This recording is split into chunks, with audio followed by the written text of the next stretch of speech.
Aloha and good afternoon. Thanks for joining us here on This Is Now. We begin with some news just into our newsroom. An arrest has been made in an attempted murder investigation over on Hawaii Island. Yeah, this is after a shooting in Honoka'a last night that left a 39-year-old man in critical condition.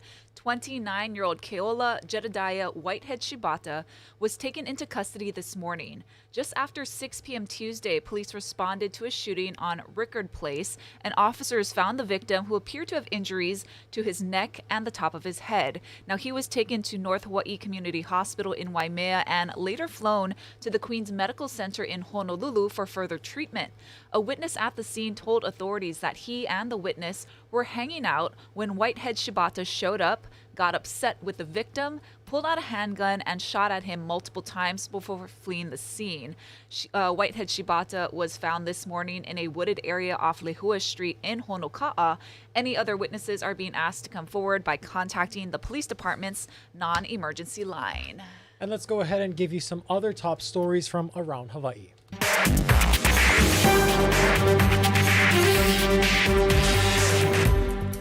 A family with Maui ties is left shattered after a crash on Mother's Day in Arizona.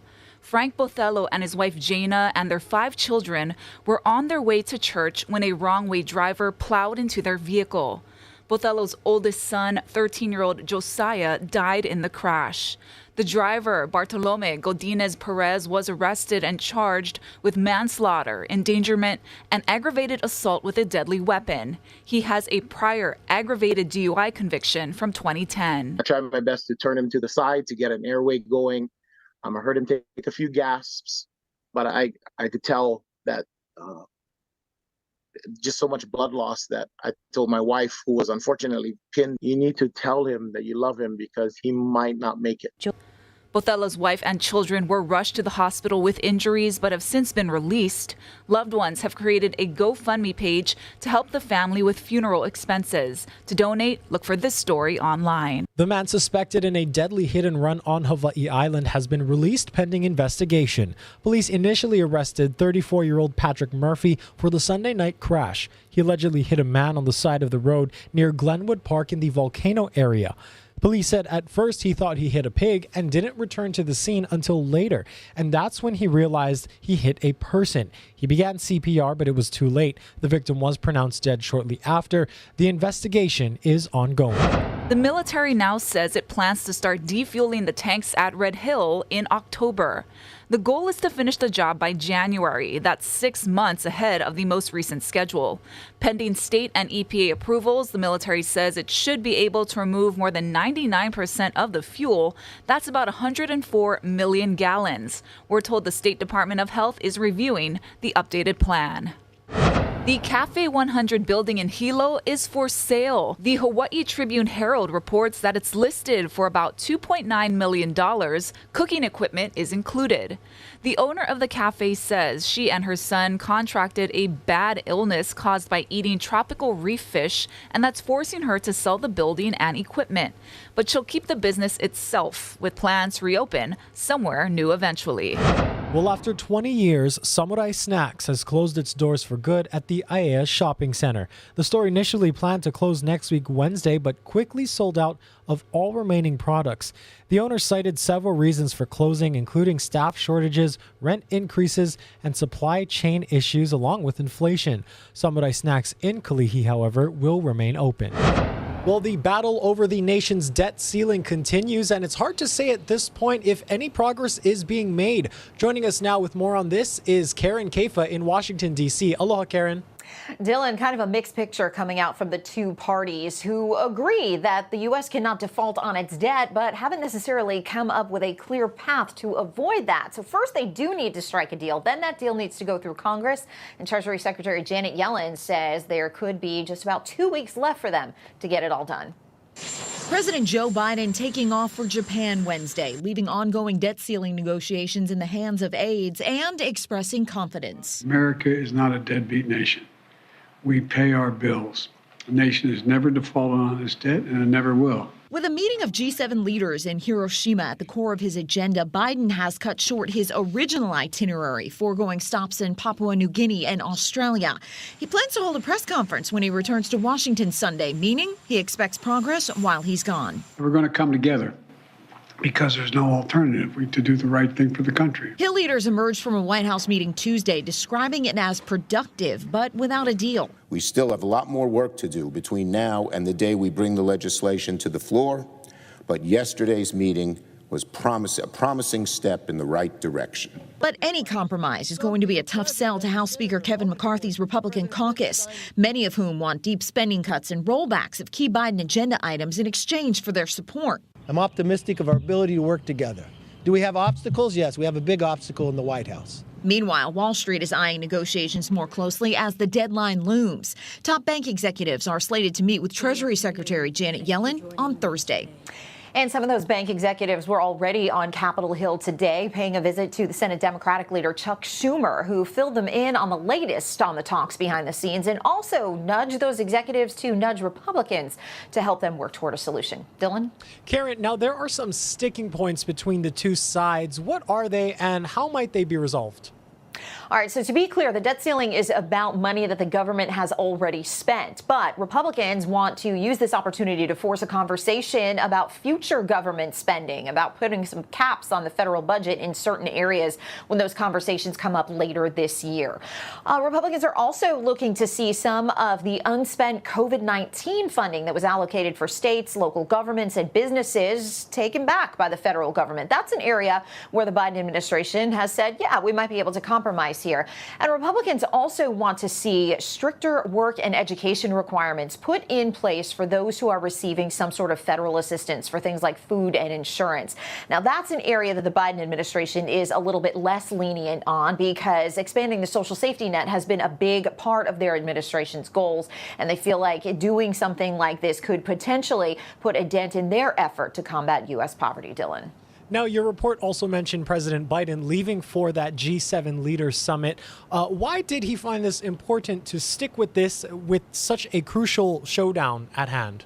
Yeah, well, a meeting with other G7 leaders is important. We're talking about the largest economies on the planet, and the economic issues that those countries face are not unlike what the U.S. is facing right now. Things like inflation, for example, and also some of the economic pressures that have been put on the globe because of Russia's war with Ukraine. We talk about energy. We talk about grain, for example. So those kinds of opportunities to sit down with these leaders and have these kind of candid, frank, and quite honestly sensitive conversations in some areas is something that's very important to President Biden. So even though there are pressing economic issues at home, the Biden administration looking at the greater picture and seeing it very important for President Biden to be there present at those meetings, Dylan.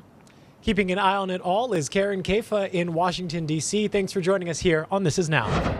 Officials in San Francisco are calling on the Justice Department and the California State Attorney General's office to review the fatal shooting of an accused shoplifter by a Walgreens security guard. Now, this is happening after the release of the surveillance video, and we want to warn you that that footage is hard to watch. Nancy Chen has more. Protests continued in San Francisco following the release of surveillance video by the district attorney's office showing the moments 24-year-old Banco Brown was shot and killed. I will be bringing a complaint, a civil action complaint against Walgreens, the security company, and the security officer himself. Famed civil rights attorney John Burris is representing Brown's family and says the shooting was unnecessary and unlawful. Security officer wasn't being beat up. The security officer was really physically punching on him. Surveillance footage shows Brown with a bag in his hand walking toward the exit. The security guard, Michael Earl Wayne Anthony, blocks Brown, pushing and shoving him. The guard then appears to punch Brown several times before knocking him down to the ground. The men continue fighting for several seconds until Brown grabs the bag and heads to the exit. He turns toward Anthony, who then fires a single shot at Brown, who died later at the hospital. But during an interview with police, Anthony says Brown threatened to stab him with a knife. The whole time we were wrestling, she was saying that she was going to stab me. And that's what really put the fear in my heart. San Francisco District Attorney Brooke Jenkins said it was that interview and the video that in part fueled her decision not to pursue murder charges because Anthony instead acted in self-defense. We have to believe at the time that we charge a case that a jury of 12 would convict, not let's just charge the case and see what happens. Brown, who is transgender, was known for helping Black transgender youth and had been struggling with homelessness in the weeks before his death. Tapes are just telling us everything we know, that Branco was murdered because of his crime of being hungry. Nancy Chen, CBS News. The head of the IRS says he is deeply concerned that Black taxpayers are audited at significantly higher rates than other taxpayers. Researchers with the Treasury Department and Stanford University discovered the discrepancy. They found Black taxpayers are audited at least 3 times the rate of non-Black taxpayers.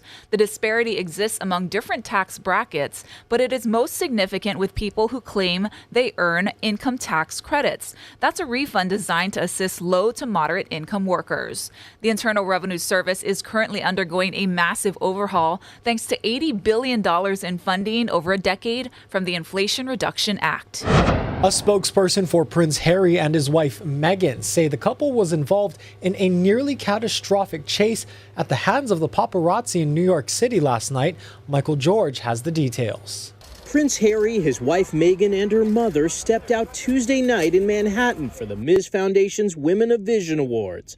But afterwards, they say paparazzi hounded them so much it resulted in a, quote, near catastrophic car chase. According to a spokesperson for the Duke and Duchess of Sussex, the relentless pursuit lasting over 2 hours resulted in multiple near collisions involving other drivers on the road, pedestrians, and 2 NYPD officers. It sounds as if they got in a taxi and were possibly en route to stay with a friend of theirs they were staying with privately. I thought that was a bit reckless and irresponsible. New York City's mayor weighed in on the incident and connected it to the death of Harry's mother, Princess Diana, who was killed in a car crash in 1997 while being pursued by paparazzi in Paris. I don't think there's many of us who don't recall how his mom died, and it would be horrific to lose an innocent bystander during a chase like this, and something to have happened to them as well. The gala was held here at the Ziegfeld Ballroom, where Meghan was one of the night's honorees.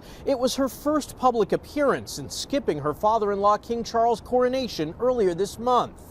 In a statement that seems to downplay the incident, the New York Police Department said photographers made the couple's transport challenging and added there were no collisions, injuries, or arrests. Michael George, CBS News, New York. Oahu residents will have a say in the new rules designed to rein in offensive language on Hawaii vanity plates. The City Motor Vehicle Registration Branch has scheduled a public hearing on the proposed personalized license plate rules for 9 a.m. on May 24th at Kapolei. The proposed rule changes highlight the ongoing efforts to ensure personalized plates in the city comply with statewide laws of decency. The city says there's been a 6% increase over the past 3 years in the number of applications rejected for license plates that are profane, encourage violence, or are sexually explicit in some way. Stuck on you. I got this feeling down deep in my soul that I just can't lose.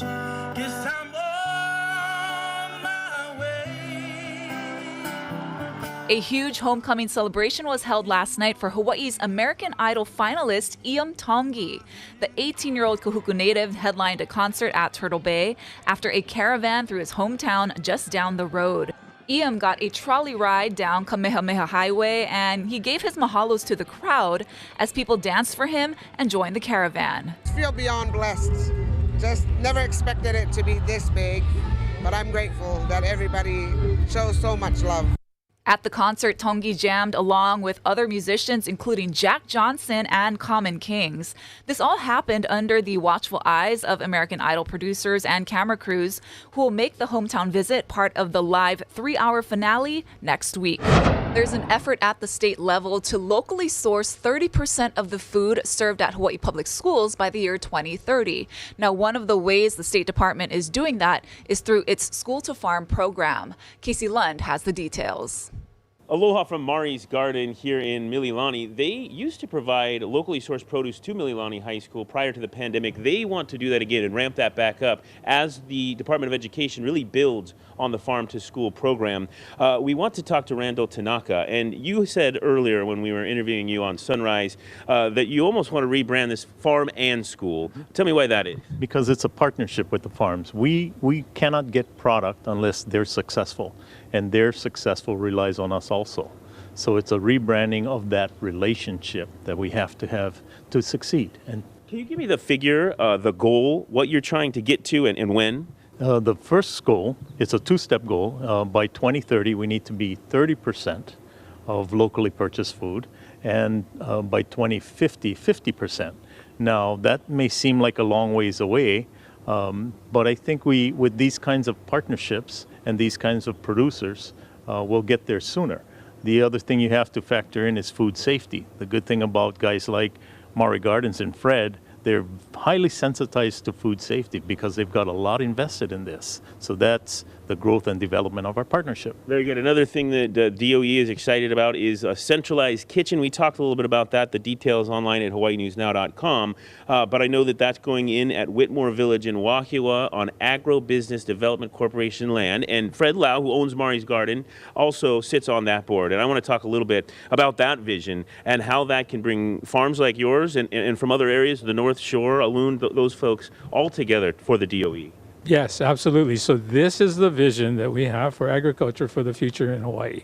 And what we're looking at is building out an area where we can aggregate, package, process, and distribute all of the produce from various farmers, all the way from Mililani out to our Wahiawa Whitmore lands and all the way out to North Shore, and anyone else in between who wants to come out. It's an exciting concept. I said I wasn't going to throw you any curveballs, but I want to ask you this. I wonder why it's taken us so long to adapt to a model like this, and whether or not, the pandemic played a role in that, thinking about how much we ship in from outside.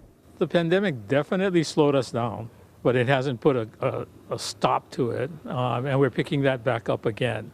I think that, putting this all together with different state agencies like the DOE coming in, the College of Tropical Agriculture, the University of Hawaii, getting everybody together to put the concept together has taken a little while, but we're right at the cusp of breaking ground and starting it up. Very good. Fred Lau and Randall Tanaka, thank you for being with us today. Again, you can learn more about the Farm to School program. Fascinating stuff and some of the benchmarks they're trying to hit on our website at hawaiinewsnow.com. Reporting in Mililani, I'm Casey Lund. We'll send things back to you.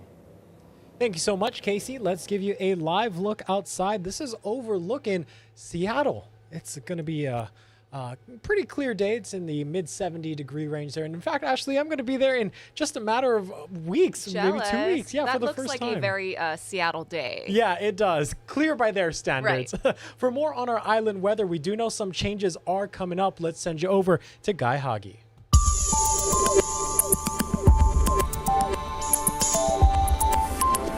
So it looks like everybody's going to get in on the rain to some extent.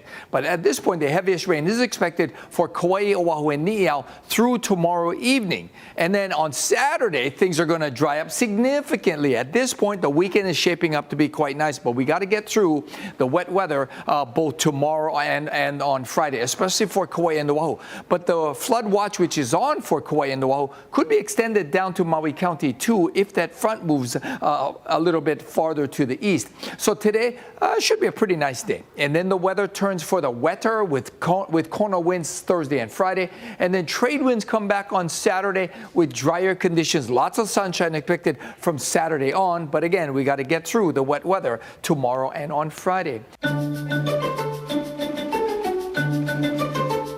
Take a look at some news from the feeds as we celebrate Asian American and Pacific Islander Heritage Month. One couple in Oregon is making waves in the world of wine. Kathy Park introduces us to the Cho family. Oregon's Willamette Valley is home to more than 700 wineries. Domaine Drouin, Yamhill, Bjornson, and now Cho. Initially, when we had named our winery, we weren't going to name it after ourselves. Will anyone buy a wine with the Asian American or Asian name on it? And at some point, like, we just said to ourselves, like, let's just do it. Let's just embrace it and be ourselves. Dave and Lois Cho did make a name for themselves, becoming the first Korean American winemakers in the state, according to the Regional Wine Association. To make their dream a reality, Dave went back to school for winemaking, and Lois left her job as a nurse practitioner to become CEO of Cho Wines. Their journey has been a family affair, with 3 kids and grandma along for the ride. Sourcing grapes from nearby vineyards until they had their own, the Chos launched their label during the pandemic, reaching customers through social media. You know, lots happening in the cellar right now. Nationwide, there are only a few dozen API vintners, but Asian immigrants are deeply rooted in building some of the earliest wineries along the West Coast. In the mid-1800s, Chinese laborers who had worked on the railroads also helped plant vines and excavate wine caves in California's Sonoma Valley. Nearly 2 centuries later, the Chos are breaking barriers too.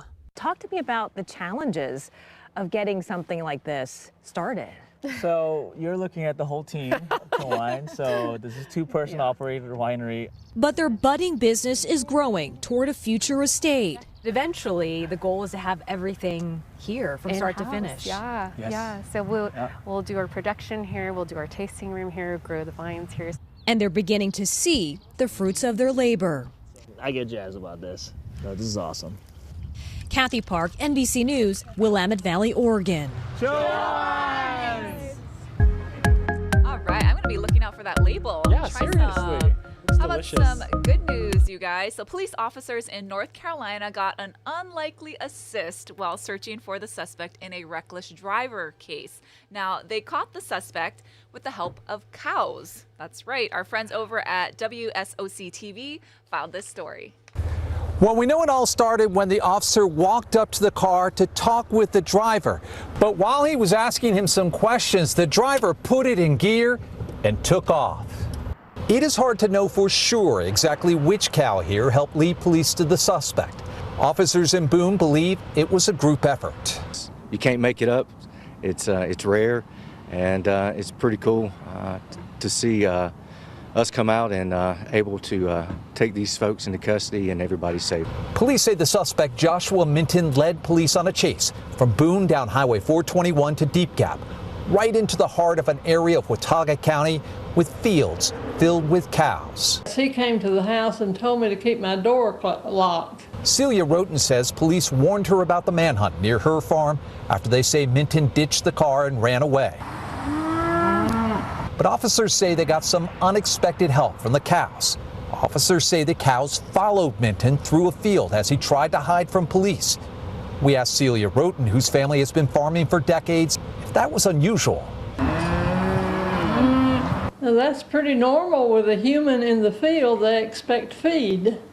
So they would go follow that person? That's right. Well, duly noted. If you're running from police, don't go to a cow field. pasture. Yes, Oh boy. We want to end today with some news about walnuts. Did you know, Ashley, today, what a transition that was. Today is National Walnut Day. No, I did not know that, Dylan. May 17th was actually officially recognized as National Walnut Day in 1958, and it was signed into law by President Dwight D. Eisenhower. Now, of course, walnuts are nutritious and delicious. And did you know, Ashley, 99% of the nation's commercial English walnuts are grown in, take a guess at what state? California. California. So next time you pick up a bag of walnuts, appreciate your friends over in California. Thank you all so much for tuning in to This Is Now. Have a great day, everyone. Aloha.